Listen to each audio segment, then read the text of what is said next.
En un suburbio tranquilo de Amityville, en Long Island, se encuentra una casa que parece sacada de un cuento.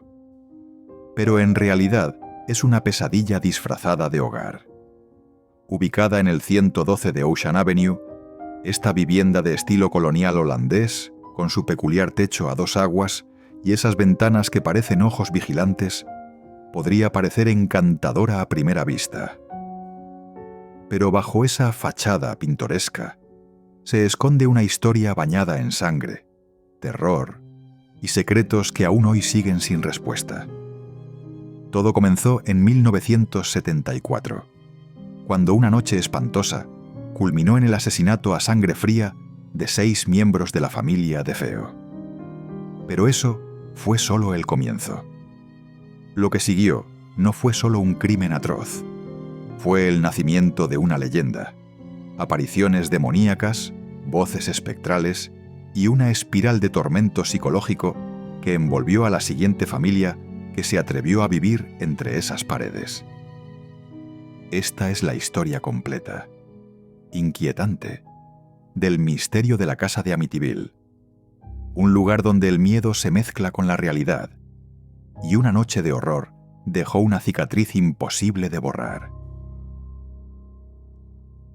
La historia de Amityville no comenzó con fantasmas. Comenzó con un crimen tan brutal que sacudió hasta los cimientos del tranquilo pueblo de Amityville. Ronald DeFeo Sr., un exitoso vendedor de autos con conexiones en una concesionaria Buick de Brooklyn, vivía en el 112 de Ocean Avenue junto a su esposa Louise y sus 5 hijos. Ronald Jr., al que todos llamaban Butch, Dawn, Allison, Mark y John Matthew. A simple vista eran una familia acomodada, viviendo el sueño americano en una gran casa con piscina, embarcadero y todo lo que una vida perfecta parecía ofrecer. Pero dentro de esas paredes, el sueño se estaba convirtiendo en una pesadilla. Ronald Sr. era conocido por su carácter autoritario y su abuso verbal, especialmente hacia su hijo mayor, Butch. Las tensiones familiares eran evidentes. Vecinos y amigos notaban el ambiente tenso que se respiraba en esa casa. Butch, un joven problemático, tenía antecedentes de consumo de drogas, delitos menores y problemas mentales. Su relación con su padre era explosiva, y muchos temían que su estabilidad mental estuviera colapsando. Eran las 6:30 de la tarde cuando Butch irrumpió en el bar Henry's de Amityville, gritando desesperado: «¡Tienen que ayudarme! Creo que mataron a mis padres». La policía llegó rápidamente a la casa. Lo que encontraron allí quedó grabado para siempre en sus memorias. Los 6 miembros de la familia DeFeo, Ronald Sr., 43, Louise, 42, Dawn, 18, Allison, 13, Mark, 12 y John, 9, yacían muertos en sus camas, boca abajo, ejecutados a sangre fría, sin señales de lucha. Fueron asesinados con un rifle Marlin calibre .35 de alta potencia. Lo más inquietante, nadie pareció haberse despertado. No hubo gritos, ni los vecinos oyeron disparos. No había rastros de sedantes en sus cuerpos. ¿Cómo es posible que una familia entera fuera ejecutada en silencio absoluto, sin que nadie escuchara nada? Al principio, Butch aseguró que todo había sido obra de la mafia. Pero durante el interrogatorio, su historia se derrumbó. En menos de 24 horas, confesó haber asesinado a toda su familia. «Supongo que me cansé de todo», dijo fríamente. Afirmó que una fuerza oscura lo había impulsado. Voces, susurros, gritos que lo empujaban a cometer cosas indescriptibles. ¿Estaba perdiendo la razón? ¿O era un manipulador brillante? Con el tiempo, Butch ofreció versiones distintas y contradictorias, que Dawn mató a los niños y él la asesinó en represalia, o que una figura encapuchada lo obligó a ver todo sin poder intervenir. Sus relatos solo profundizaron el misterio. Finalmente, fue declarado culpable de 6 cargos de asesinato en segundo grado y condenado a 6 cadenas perpetuas consecutivas. La casa del 112 de Ocean Avenue permaneció vacía durante 13 meses tras los asesinatos de la familia DeFeo. Aunque su estructura no había cambiado, ahora cargaba un silencio pesado. De esos que no se van, ni siquiera con el paso del tiempo. Y sin embargo, en medio de su oscuro pasado, la propiedad seguía siendo un sueño. 3 pisos, sótano, embarcadero y una ubicación privilegiada frente al río Amityville. Fue eso lo que atrajo a los Lutz. En diciembre de 1975, George y Kathleen Lutz eran recién casados buscando comenzar una nueva vida. Kathleen tenía 3 hijos de un matrimonio anterior: Daniel, 9, Christopher, 7 y Missy, 5. George, exmarín y ahora topógrafo, acababa de abrir su propio negocio. Una familia joven en busca de un nuevo comienzo. Cuando el agente inmobiliario les mostró la casa, dudó antes de contar la verdad. Les explicó que, apenas un año antes, 6 personas habían sido asesinadas allí. Los Lutz escucharon con calma. «Es solo una casa», diría George más tarde. «Las casas no matan gente». El precio era sorprendentemente bajo: $80,000 por una casa de 5 habitaciones con muelle privado. Después de meditarlo y hablar con un sacerdote en busca de orientación espiritual, decidieron comprarla. El 18 de diciembre de 1975 se mudaron. Llevaron muy pocas cosas. Gran parte de los muebles aún eran de los DeFeo. Un mobiliario que, cargado con la energía de una tragedia, jugaría un papel inquietante en los días siguientes. Antes de instalarse, Kathleen, católica devota, pidió a un amigo de la familia, el padre Ralph Pecoraro, identificado como padre Mancuso en algunos relatos, que bendijera la casa. Él aceptó. Pero lo que ocurrió durante esa bendición fue, según él, su primer y único encuentro con lo paranormal. Mientras rociaba agua bendita en uno de los cuartos de arriba, el que había pertenecido a Mark y John DeFeo, escuchó una voz grave que le ordenó: «Vete». Aterrorizado salió del cuarto, pero no dijo nada en ese momento. Días después, al hablar con George por teléfono, la llamada fue interrumpida por ruidos fuertes y estática. Fue solo el comienzo de una serie de interferencias inexplicables.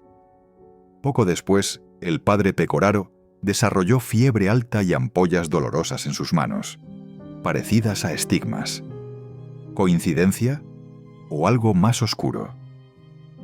Los primeros días en la casa fueron tranquilos, pero pronto todo cambió. Zonas frías aparecían en las habitaciones, aunque la calefacción funcionaba. Puertas se cerraban de golpe, sin viento. Un extraño líquido verde salía de las cerraduras y de las paredes. Olores desagradables, como excremento o perfume, aparecían y desaparecían sin explicación. Kitty sentía que alguien la tocaba mientras dormía. Incluso dijo haber recibido bofetadas. Y George comenzó a cambiar. Se despertaba cada noche a las 3:15 de la mañana, la misma hora estimada de los asesinatos DeFeo. Comenzó a obsesionarse con la chimenea, decía tener frío constante. Descuidó su trabajo, se volvió irritable y pasaba horas mirando al vacío. Empezó a leer sobre ocultismo y posesiones. Estaba convencido de que algo espiritual lo estaba afectando. Kathy tampoco estaba bien. Un día, tras una siesta, vio su reflejo en el espejo. Su rostro había envejecido como el de una anciana deformada. Minutos después, volvió a la normalidad. Esa misma noche soñó con los asesinatos, describiendo el orden exacto en que habían sido ejecutados los DeFeo. Un detalle que, según ella, jamás había leído. Missy, la hija menor, comenzó a hablar con alguien llamado Jody. Al principio, Pensaron que era una amiga imaginaria, hasta que Missy la describió como una criatura parecida a un cerdo, con ojos rojos brillantes, capaz de volar y cambiar de forma. Una noche, George miró hacia la ventana del segundo piso y juró haber visto 2 ojos rojos mirándolo fijamente. Ojos animales, brillantes, pero al subir corriendo, la habitación estaba vacía y Missy dormía profundamente. Missy insistía: Jody dice que no puede irse de la casa, que está esperando a alguien. Lo que vino después fue aún más extraño. El crucifijo de la sala se dio la vuelta. Muebles pesados se movían solos. Las puertas eran arrancadas de sus bisagras. Afuera aparecieron huellas de pezuñas en la nieve, sin rastro de entradas ni salidas. Cathy afirmó haber levitado sobre la cama. George la vio flotar, con el rostro transformado en una mueca demoníaca. Los niños sufrían moretones, pesadillas y cambios de humor extremos. Missy hablaba más con Jody. Daniel y Christopher más tarde contarían que fueron arrojados contra las paredes, mordidos por algo invisible, y que despertaban rodeados de moscas en pleno invierno. Después de 28 días, el 14 de enero de 1976, los Lutz huyeron. Lo dejaron todo atrás. Durante años no hablaron de lo ocurrido esa última noche. Lo poco que contaron sugiere que algo emergió del sótano. Una fuerza indescriptible llenó la casa de una presión insoportable. Puertas que se abrían solas, paredes que sangraban, niños que gritaban. George y Cathy sintieron que estaban bajo un ataque espiritual total. Huyeron con lo puesto, sin mirar atrás. Durante 28 días, la familia Lutz vivió una pesadilla despierta. Lo que empezó como incidentes pequeños e inexplicables se convirtió rápidamente en un ataque directo a su cordura, su fe y su realidad. Este es un repaso escalofriante de su experiencia, reconstruido a partir de los relatos de George y Cathy Lutz, entrevistas, pruebas de polígrafo y el polémico libro Horror en Amityville de Jay Anson, basado en más de 45 horas de grabaciones. Los primeros días fueron demasiado tranquilos. George notó que la casa estaba increíblemente fría, aunque la calefacción funcionaba. Se obsesionó con mantener encendida la chimenea. Decía sentir el frío en los huesos. Cada noche se despertaba exactamente a las 3:15 am, con sudor en la frente y la sensación de que algo se movía abajo. Cathy intentaba mantener la casa en orden, pero al entrar a una de las habitaciones, una ráfaga helada la envolvió. El crucifijo en la pared tembló. Intentó ignorarlo, pero Missy ya no estaba sola. Jody dice que esta casa es suya, le confesó a Cathy, abrazando su muñeca Raggedy Ann. y que se va a quedar aquí para siempre. El comportamiento de George comenzó a deteriorarse. Dejó de afeitarse, apenas comía y evitaba todo contacto con el trabajo. La casa me está observando, murmuraba. En uno de los cuartos del piso superior, antiguamente ocupado por los hijos de Feo, una plaga de moscas cubría las ventanas, en pleno invierno. George las aplastaba con rabia, murmurando sobre podredumbre. El padre Pecoraro llamó, advirtiendo que algo maligno se había adherido a la casa. La línea telefónica se llenó de estática, y George escuchó una voz susurrar: «Vas a morir». Esa misma noche, Cathy tuvo su primera pesadilla con los asesinatos de Feo. Vio los cuerpos, escuchó los disparos.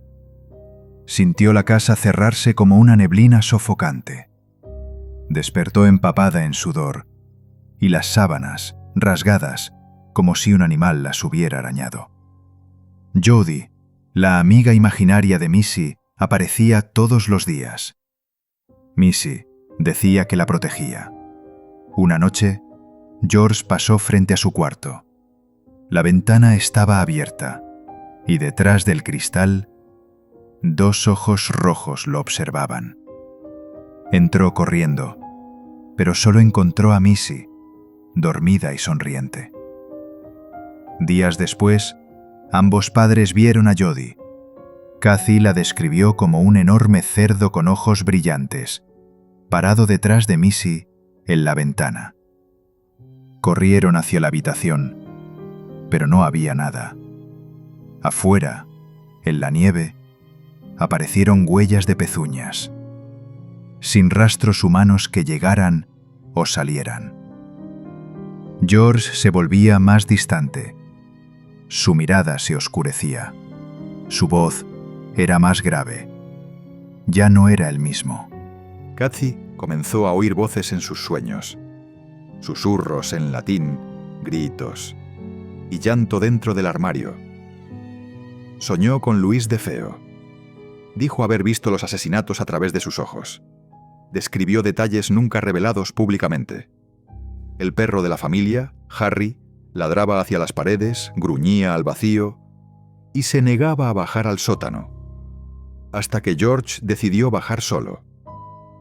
Allí descubrió una habitación oculta, detrás de una estantería. Las paredes eran rojas como la sangre. No había registros de que esa sala existiera. Los Yuzium psíquicos la llamaron la habitación roja. Un posible portal hacia otro mundo, quizás demoníaco. Una noche, George escuchó pasos y vio una procesión de figuras encapuchadas marchando por el pasillo. Se desvanecieron en la pared. Kathy intentó purificar la casa con agua bendita, pero al rociarla en la sala, las paredes vibraron, las puertas se cerraron de golpe. Una ráfaga de viento lanzó el crucifijo al suelo. Esa noche, Kathy levitó sobre la cama. George lo presenció. Su rostro se transformó, viejo, torcido, desconocido. Los niños comenzaron a pelear. Daniel decía que algo le tiraba de los pies mientras dormía. Christopher mostraba arañazos en la espalda. George descubrió mordidas en sus tobillos, con forma de mandíbulas animales. Missy susurró: «Jodie dice que mamá va a morir pronto». Por las noches oían pasos en la escalera y cánticos bajos y guturales saliendo de los ductos de ventilación. George apenas dormía. Estaba obsesionado con entender qué pasaba. Leía sobre demonología, posesiones. Sentía que algo en la casa quería devorarlos. Sangre comenzó a brotar de las cerraduras. La barandilla de la escalera se rompió y sangró. Las moscas volvieron, incluso dentro del refrigerador. Una noche, en la sala, una masa negra emergió del suelo. Creció y se retorció hasta tocar el techo. Jadeaba, palpitaba. A la mañana siguiente, la puerta del garaje destruida. Ventanas rotas, puertas de los gabinetes arrancadas. Ninguna alarma, ningún vecino escuchó nada. Estaban completamente solos. Y la fuerza dentro de la casa cada día era más fuerte. George nunca reveló todo lo que ocurrió esa noche final. Solo dijo: oscuridad, gritos, algo. Se levantó del sótano. Pero esto sí se sabe. A las 3:15 de la mañana, George y Kathy despertaron sobresaltados. Ruidos violentos, cristales rompiéndose, gritos desgarradores desde los cuartos de los niños. George corrió a la habitación de Missy. La encontró flotando sobre la cama, con los brazos extendidos. Daniel estaba acurrucado en una esquina. Christopher, escondido bajo la cama. Los tomaron a todos. Salieron corriendo descalzos. Sin ropa, sin maletas, sin su perro. Jamás volvieron. Años después, los Lutz describirían la casa como una entidad viva, una fuerza maligna, que se alimentaba de su mente, su miedo, y su alma. Lo que más los aterraba no eran los ruidos o las puertas, era la sensación constante de que la casa quería verlos muertos. En solo 28 días, el 112 de Ocean Avenue los quebró para siempre.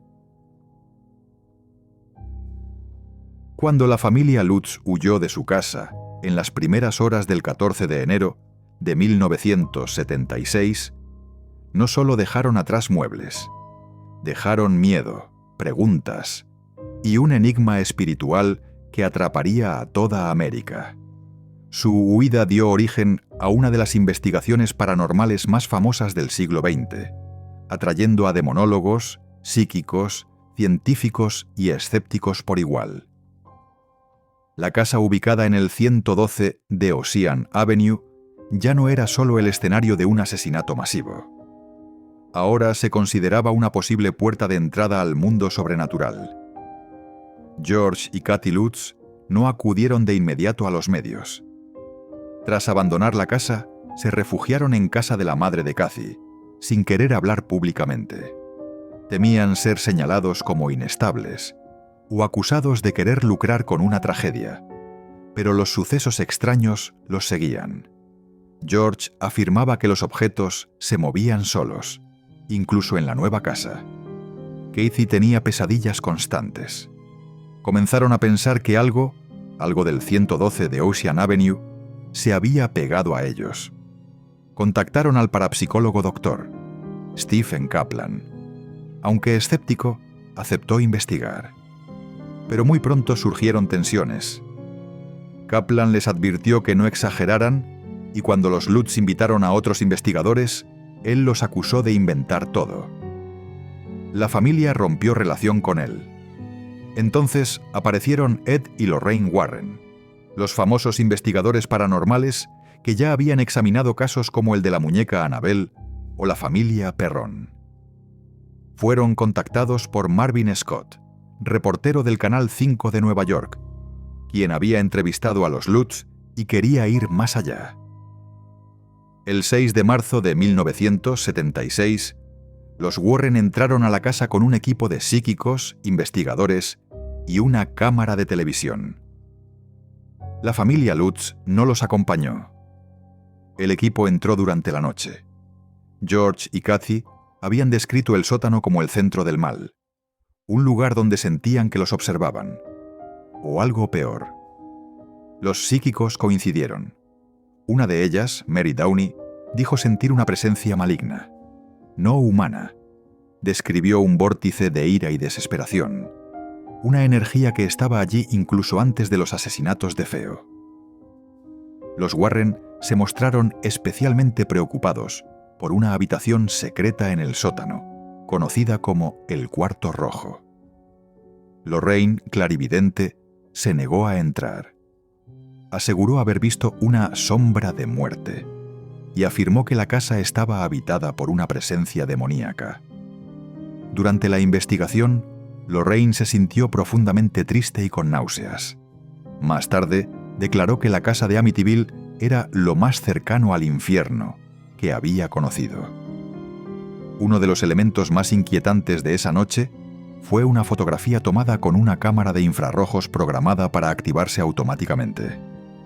En una de las imágenes, en el pasillo cerca del cuarto de los niños de Feo, aparece la figura de un niño con ojos brillantes asomándose desde una puerta. Los hijos de los Lutz no estaban en la casa esa noche. Nadie del equipo vio al niño en tiempo real.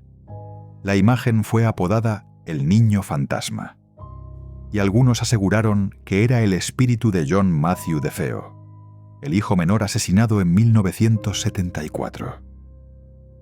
Otros decían que era un engaño, o simplemente un investigador mal captado por la luz.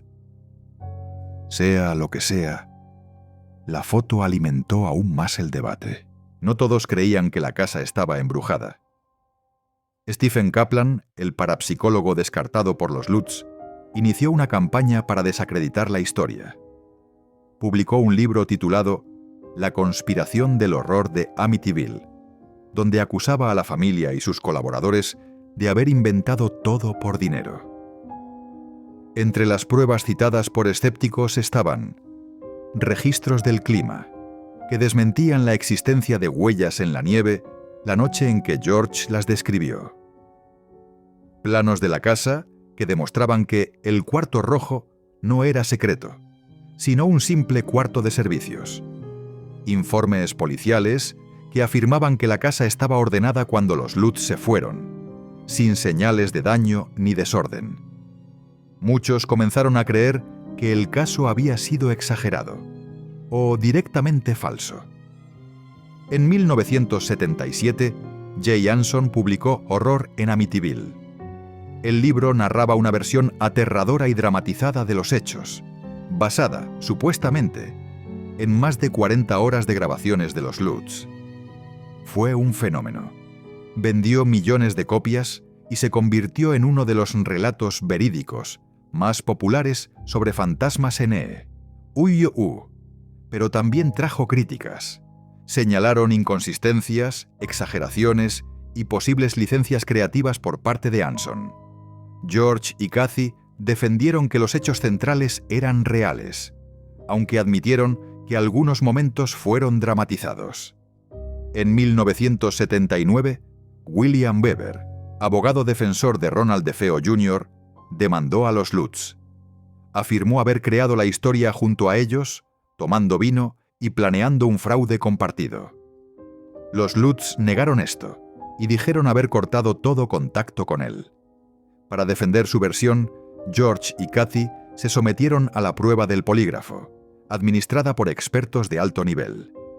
Ambos pasaron la prueba, sin señales de engaño en sus declaraciones clave. Sin embargo, los críticos recordaron que los polígrafos no son infalibles, especialmente si las personas creen de verdad lo que dicen.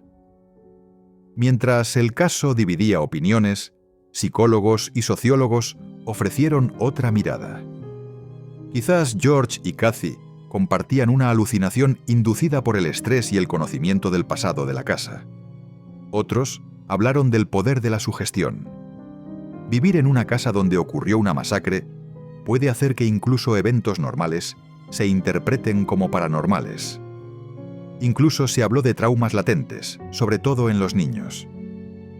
Daniel y Christopher Lutz, ya adultos, darían versiones contradictorias con los años. A veces confirmaban la historia y a veces la negaban. Esa es la gran pregunta. Y aún hoy, nadie tiene una respuesta definitiva. Los propietarios posteriores nunca reportaron sucesos paranormales. De hecho, muchos vivieron en paz en esa casa. E incluso se cambió la dirección para borrar su pasado. Pero durante 28 días, algo sucedió con los Lutz. ¿Fue sobrenatural, psicológico o una mezcla de ambos? ¿Y tú? ¿Crees que todo fue un montaje?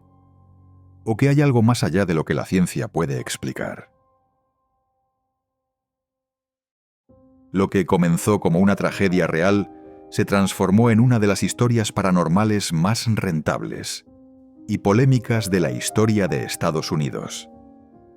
Después de que la familia Lutz huyera de su casa en Amityville, la fascinación del público por el 112 de Ocean Avenue creció como un incendio imparable. Periódicos, televisión, editoriales y finalmente Hollywood. Todos vieron algo poderoso en esta historia: terror, misterio y ganancias. Muy pronto, el horror de Amityville se convirtió en un fenómeno global, donde la línea entre verdad y ficción se volvió cada vez más borrosa.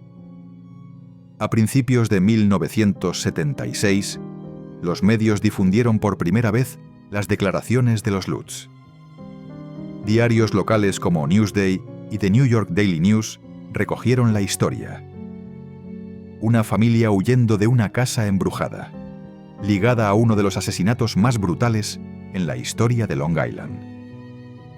Y el momento no podía ser más propicio. América vivía un cambio espiritual y cultural. El escándalo Watergate había roto la confianza en las autoridades. El interés en lo oculto crecía. Y el país estaba obsesionado con lo paranormal. Los reporteros acamparon fuera de la casa. Se entrevistó a vecinos. Circularon rumores de que demonios aún vivían en el sótano. El lugar se convirtió en una atracción turística para los curiosos y los fanáticos del horror. Pero el verdadero boom llegó en 1977, con la publicación de un libro que lo cambiaría todo. El autor Jay Anson tuvo acceso exclusivo a más de 45 horas de grabaciones con los Lutz. Con eso escribió Horror en Amityville, una historia real, donde transformó sus miedos, recuerdos y percepciones en una narrativa cinematográfica escalofriante. Publicado por Prentice Hall, el libro se presentó como no ficción, a pesar de su tono dramático. Los lectores quedaron atrapados con el relato de 28 días de terror. Fue un éxito inmediato. Millones de copias vendidas y traducido a más de 15 idiomas. Incluía detalles aterradores. El cerdo demoníaco de ojos rojos, llamado Jody. Burbujas de baba verde saliendo de las paredes, rostros demoníacos en la chimenea, Kathy Lutz levitando en su cama. George al borde de la posesión. Críticos lo llamaron sensacionalista. Escépticos lo tacharon de fraude. Pero el público no podía dejar de leerlo. La historia se convirtió en un espejo cultural. ¿Y si el mal no se escondía en castillos lejanos, sino en nuestros propios vecindarios? Con el éxito del libro, Hollywood no tardó en actuar. En 1979, el director Stuart Rosenberg, junto a American International Pictures, lanzó The Amityville Horror. Protagonizada por James Brolin como George Lutz y Margot Kidder como Kathy, la película afirmaba estar basada en una historia real. Con una banda sonora inquietante, una tensión creciente y esas famosas ventanas que parecían tener ojos, la cinta marcó un antes y un después en el cine de terror. ¡Por el amor de Dios, salgan de la casa! Ese fue el grito publicitario que quedó grabado en la memoria del público. La película recaudó más de $80 millones, convirtiéndose en una de las más exitosas del cine independiente de horror.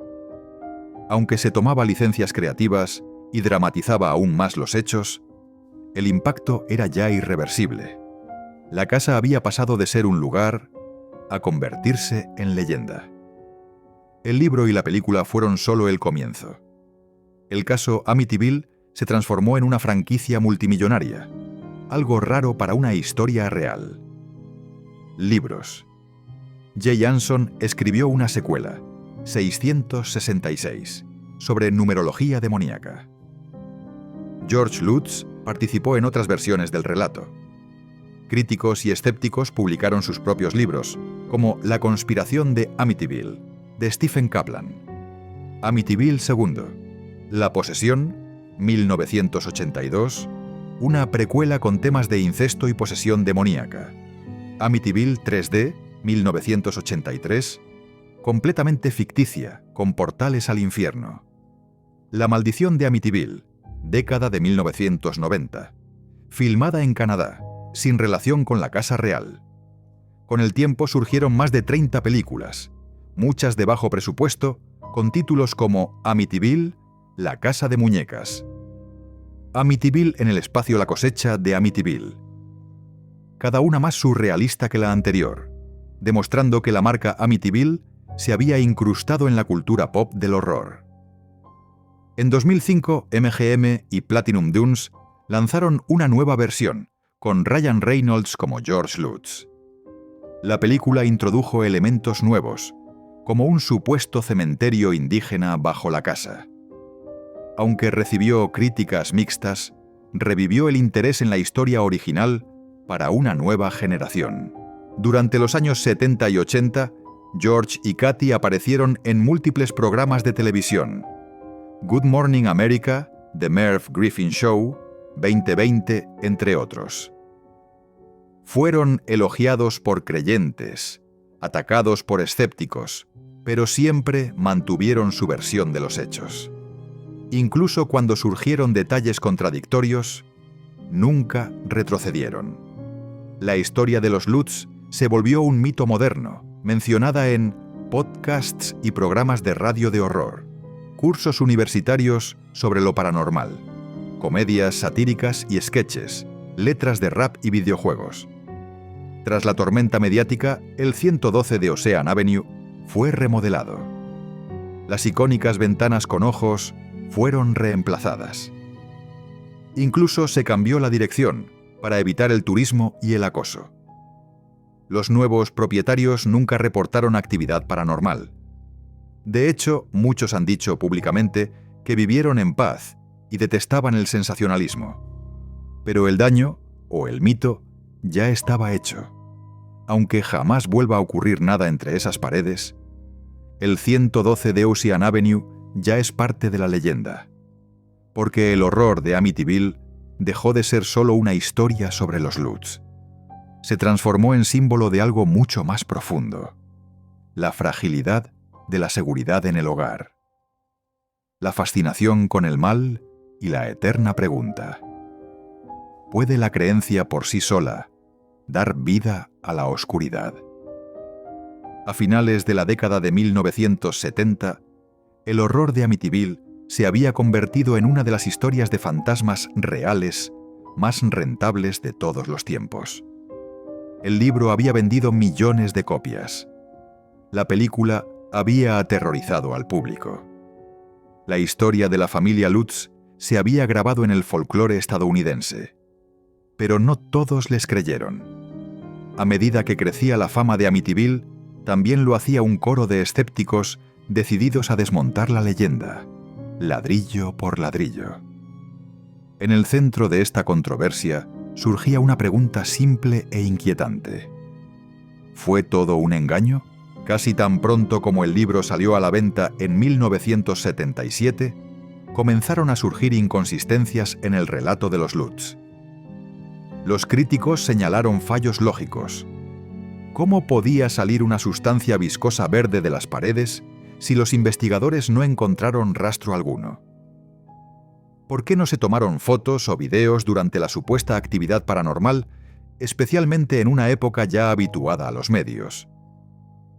Si las temperaturas dentro de la casa descendieron hasta el punto de congelación, ¿por qué no hay documentación al respecto? Periodistas e investigadores comenzaron a examinar las afirmaciones de la familia Lutz, comparándolas con los informes oficiales de la policía, las fotos de la escena del crimen e incluso los registros meteorológicos. Por ejemplo, George Lutz afirmó que aparecieron huellas de pezuñas hendidas en la nieve afuera de la casa. Pero los registros meteorológicos locales mostraban que no había nevado durante ese periodo. Esta se convirtió en una de las contradicciones más citadas. Algunos psicólogos y sociólogos presentaron teorías alternativas. La familia Lutz podrían haber experimentado delirios compartidos, un fenómeno en el que individuos cercanos, bajo estrés extremo, comienzan a reforzar mutuamente sus creencias. El trauma de vivir en una casa donde ocurrieron asesinatos, combinado con presiones económicas, podría haber causado alucinaciones, trastornos del sueño e inestabilidad emocional. La influencia de los medios, películas de terror populares y literatura oculta, que George Lutz leía con frecuencia durante su estancia, pudo haber moldeado sus percepciones. Otros sugirieron que toda la historia fue fabricada deliberadamente, ya sea por fama, beneficio económico o como parte de un esquema mayor. Y algunas de las acusaciones más impactantes vinieron de alguien muy cercano al caso. En una entrevista de 1979, William Weber, el abogado defensor de Ronald DeFeo Jr., hizo una afirmación sorprendente. Dijo que él y los Lutz habían conspirado para inventar la historia de la casa embrujada mientras compartían una botella de vino, con la esperanza de lucrar combinando los asesinatos de DeFeo con un ángulo paranormal ficticio. Creamos esta historia de horror con muchas botellas de vino, dijo Weber a la revista People. Weber afirmó que tenía acceso a las fotos de la escena del crimen de DeFeo y a detalles confidenciales del juicio, y que le proporcionó esta información a los Lutz para ayudarlos a construir una narrativa impactante. Los Lutz lo negaron rotundamente, alegando que rompieron relaciones con Weber poco después de darse cuenta de que él intentaba aprovecharse de su situación. Aún así, las acusaciones de Weber proporcionaron a los escépticos un arma poderosa. El doctor Stephen Kaplan, fundador del Instituto de Parapsicología de América, fue uno de los primeros investigadores en cuestionar públicamente a los Lutz. George Lutz lo había contactado en los primeros días, pero lo despidió cuando Kaplan se negó a garantizar que la casa estaba embrujada. La investigación de Kaplan culminó en su libro de 1995, La conspiración del horror de Amityville, en el que presentó un argumento detallado de que la historia fue un fraude orquestado. Sus hallazgos incluían ausencia de pruebas físicas, contradicciones entre las entrevistas originales de los Lutz y sus versiones posteriores, errores y exageraciones dramáticas en el libro de Jay Anson. El trabajo de Kaplan polarizó aún más a la opinión pública, pero su enfoque meticuloso y basado en documentos convenció a muchos lectores. Mientras se intensificaban los debates, la historia dejó de ser sobre fantasmas y se convirtió en una cuestión de integridad. Los Warren, que habían declarado que la casa estaba habitada por una presencia diabólica, siguieron defendiendo a los Lutz, pero otros investigadores no encontraron pruebas que respaldaran esas afirmaciones. Aún así, George y Kathy Lutz pasaron pruebas de detector de mentiras administradas por expertos en 1979. Esto convenció a algunos creyentes, aunque los críticos señalaron que el polígrafo mide la creencia, no la verdad. Mientras tanto, los Lutz se beneficiaron económicamente de la historia. Obtuvieron ganancias por el libro, sus adaptaciones y apariciones públicas. Aunque afirmaban que el dinero no era su motivación principal, la percepción pública decía lo contrario. A principios de los años 80, surgieron múltiples demandas relacionadas con la historia. Lutz versus Weber. Los Lutz demandaron a William Weber por intentar explotarlos y representar falsamente su participación en una conspiración. Weber contraatacó, alegando ser coautor de la historia del embrujo. Los casos fueron complejos y se prolongaron durante años, terminando en acuerdos extrajudiciales. Ninguno concluyó si el embrujo fue o no fabricado. Demandas por difamación. Otras personas involucradas en el libro y las películas de Amityville presentaron demandas por difamación o incumplimiento de contrato. Incluso la familia de Feo llegó a demandar a los Lutz. Estas disputas legales confundieron aún más al público. Si la historia era real, ¿por qué tanta gente peleaba por quién era su dueño? Años más tarde, los hijos de los Lutz ofrecieron declaraciones contradictorias.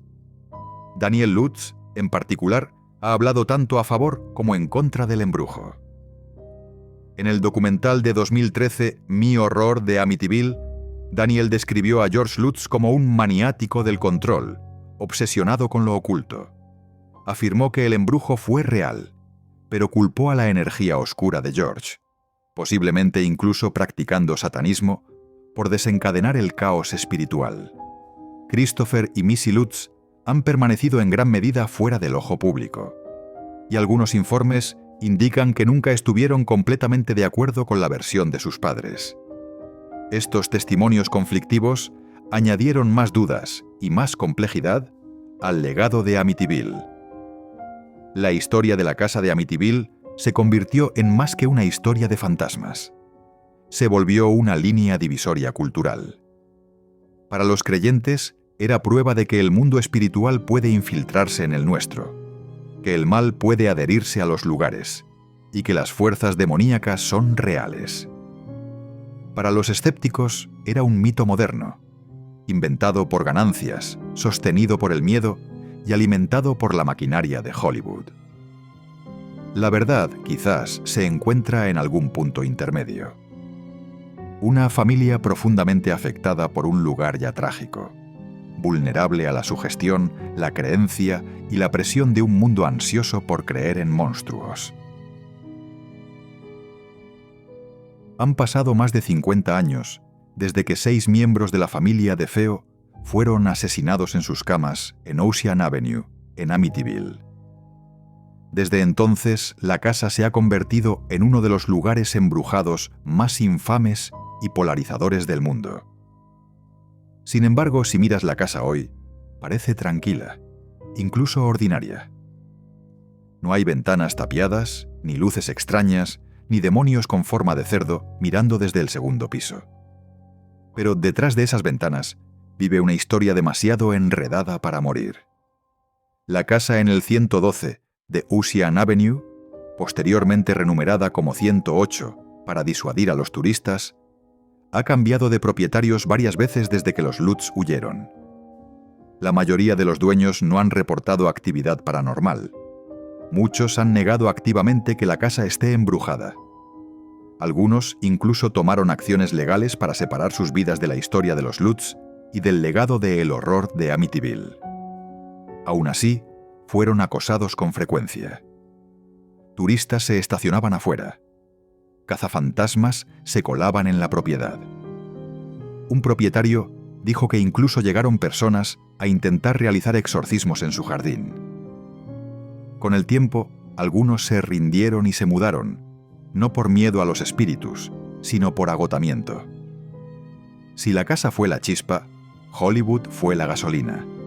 La adaptación cinematográfica original de 1979, The Amityville Horror, fue un éxito de taquilla, recaudando más de $80 millones.